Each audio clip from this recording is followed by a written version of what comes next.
Welcome to ignites police academy. So ఇవాళ మనం everyday current affairs చేసినట్టే ఇవాళ కూడా కొన్ని ఇంపార్టెంట్ కరెంట్ అఫైర్స్ ఏవైతే ఉన్నాయో వాటి గురించి ఒకసారి చెక్ చేద్దాం. సో కరెంట్ అఫైర్స్ ఏవైతే ఉన్నాయో మోస్ట్లీ మనకి ప్రిన్సిపల్ గా బేసిక్ కరెంట్ అఫైర్స్ ఏవైతే ఉన్నాయో వాటి గురించి మనం మాట్లాడుతాం. ఇంకా మీకు అడిషనల్ గా కరెంట్ అఫైర్స్ మీద కానీ వాటి మీద అవేర్నెస్ కానీ లేదా క్వశ్చన్స్ కావాలనుకుంటే సరే మీరు టెలిగ్రామ్ ఏదైతే మా ఇగ్నైట్స్ టెలిగ్రామ్ గ్రూప్ ఉందో దాంట్లో జాయిన్ అవ్వండి. దాంట్లో దాదాపు 1500 పీపుల్ కానీ ఎక్కువ మంది ఉన్నారు. వాళ్ళు డైలీ కరెంట్ అఫైర్స్ మా గ్రూప్ లోనే చదివి ఆన్సర్స్ కూడా అందులోనే చేస్తున్నారు. సో మీకు కరెంట్ అఫైర్స్ ఒక మంచి సోర్స్ కావాలి, ఆ సోర్స్ మీరు రోజు ఫాలో అవుదాం అనుకుంటే మాత్రం మీకు ఇగ్నైట్స్ ఏదైతే ఉందో అది మీకు చాలా బెటర్ చూస్తుంది. ఓకేనా? సో మా టెలిగ్రామ్ గ్రూప్ జాయిన్ అవ్వడానికి ట్రై చేయండి. అయితే మన ఫస్ట్ కరెంట్ అఫైర్స్ వచ్చేసరికి మనకి ఎస్ఐ ఎగ్జామ్ లో మోస్ట్లీ ఫ్యాక్చువల్ క్వశ్చన్స్ అడుగుతాయి. ఓకే, సో ఫస్ట్ థింగ్ ఏంటంటే వరల్డ్ లో ఇండియా ఏదైతే ఉంటుందో ఎలక్ట్రిసిటీ క్రియేట్ చేయడంలో అంటే ఎలక్ట్రిసిటీ అంటే విద్యుత్ ఉత్పత్తి చేయడంలో వరల్డ్ లో థర్డ్ పొజిషన్ వెళ్ళింది. ఓకేనా? సో ఇది ఎవరు చెప్తారంటే మనకి IREA అంటే ఇంటర్నేషనల్ రెన్యూవబుల్ ఎనర్జీ అసోసియేషన్. ఈ ఆర్గనైజేషన్ అనేది ఎవ్రీ ఇయర్ మనకి ఏ కంట్రీ ఎంత ఎలక్ట్రిసిటీ క్రియేట్ చేస్తుందని చెప్తుంది. అయితే ఈ ఇయర్ ఏదైతే ఉందో ఇండియా వరల్డ్ లో టాప్ థర్డ్ పొజిషన్. మనం ఎవరిని బీట్ చేసామంటే మనం జపాన్ ని బీట్ చేసాం. ఓకేనా? మనం జపాన్ బీట్ చేసాం. ఇప్పుడు మన ఫస్ట్ పొజిషన్ వచ్చి China, second position America, third position India అనేది. ఓకేనా? సో ప్రపంచంలో సోలార్ మీద ఎక్కువ అవేర్నెస్ తీసుకొచ్చి సోలార్ యూసేజ్ పెంచాలని చెప్పి 2015లో చాలా కంట్రీస్ కలిపి ISA అనేది స్టార్ట్ చేశారు. ISA అంటే ఇంటర్నేషనల్ సోలార్ అలయన్స్. ఓకేనా? సో మీకు బాగా గుర్తుంచుకోవాల్సిన విషయాలు ఇక్కడికి వచ్చేసరికి ISA అనేది 2015లో ఏర్పడింది. ప్రపంచ విద్యుత్ ఉత్పత్తిలో ఇండియా అనేది థర్డ్ ప్లేస్ లో ఉంది. ఫస్ట్ చైనా ఉంది, అమెరికా ఉంది, థర్డ్ ఇండియా అనేది ఉంది. ఓకేనా? సో ఇప్పటి వరకు ఈ పర్టికులర్ ఆర్గనైజేషన్ లో ISA దాదాపు 106 దేశాలు అనేవి ఉంది. ఓకేనా? లాస్ట్ జాయిన్ అయిన దేశం ఏంటంటే 106ది నార్త్. ఓకే, సో ఈ ఫ్యాక్ట్స్ అన్ని మీరు ఫస్ట్ కరెంట్ అఫైర్స్ కి గుర్తుంచుకోవాల్సింది. ఓకేనా? నెక్స్ట్ మనం వచ్చేసరికి second current affairs. It is United Nations వలసదారుల మీద ఎవ్రీ ఇయర్ రిపోర్ట్ అనేది రిలీజ్. సో ఇది కూడా దానికి సంబంధించింది. అయితే యునైటెడ్ నేషన్స్ వలసదారుల మీద 2024కి సంబంధించిన రిపోర్ట్ అనేది రిలీజ్ చేస్తుంది.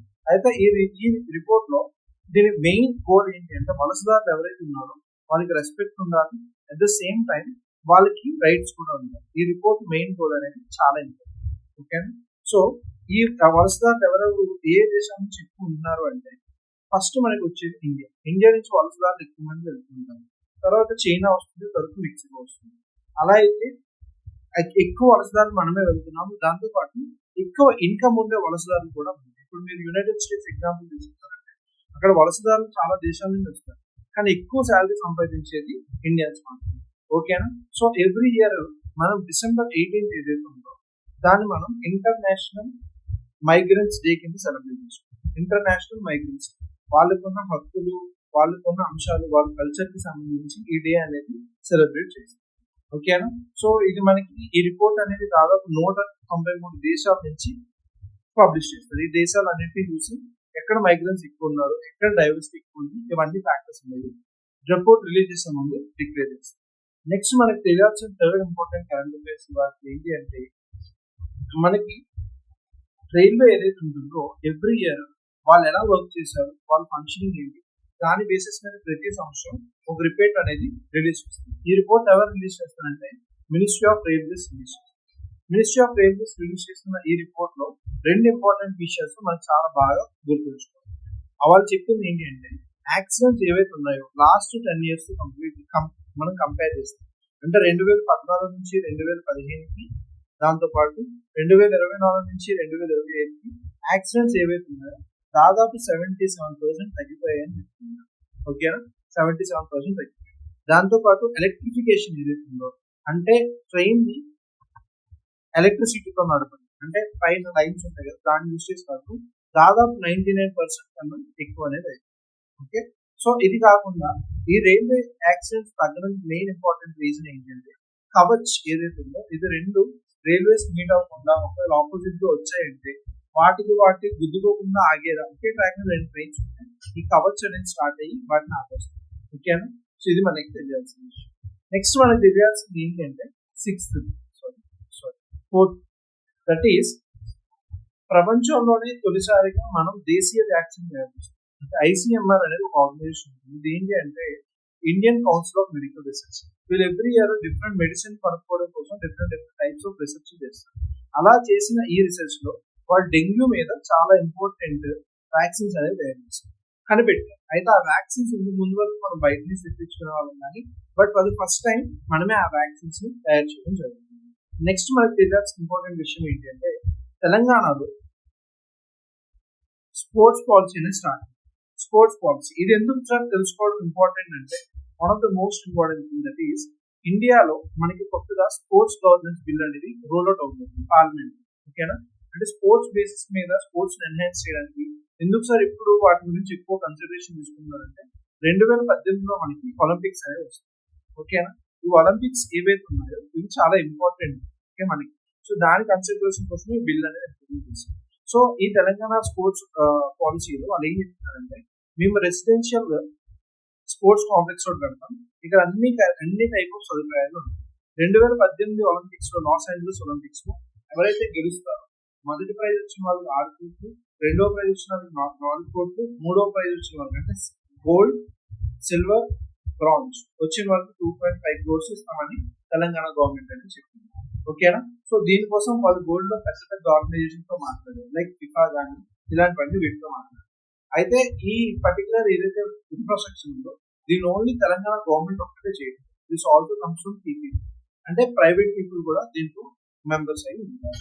నెక్స్ట్ ఇంకా మనం నెక్స్ట్ తెలుసుకోవాల్సిన విషయం ఏంటి అంటే మనం సెమీ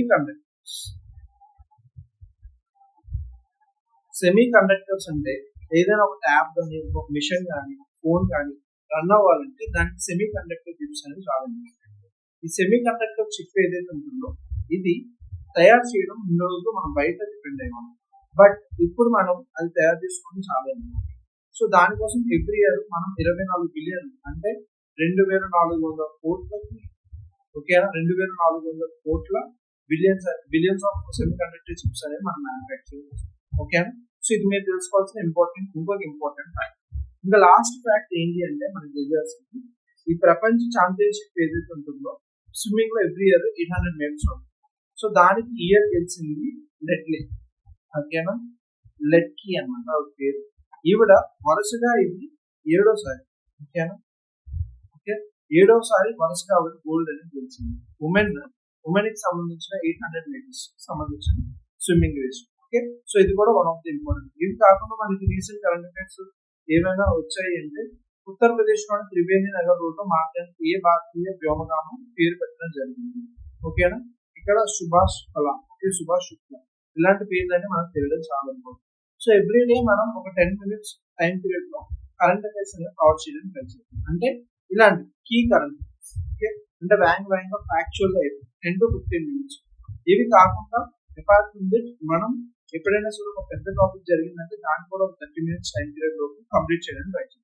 థ్యాంక్ యూ, మళ్ళీ I will see you tomorrow.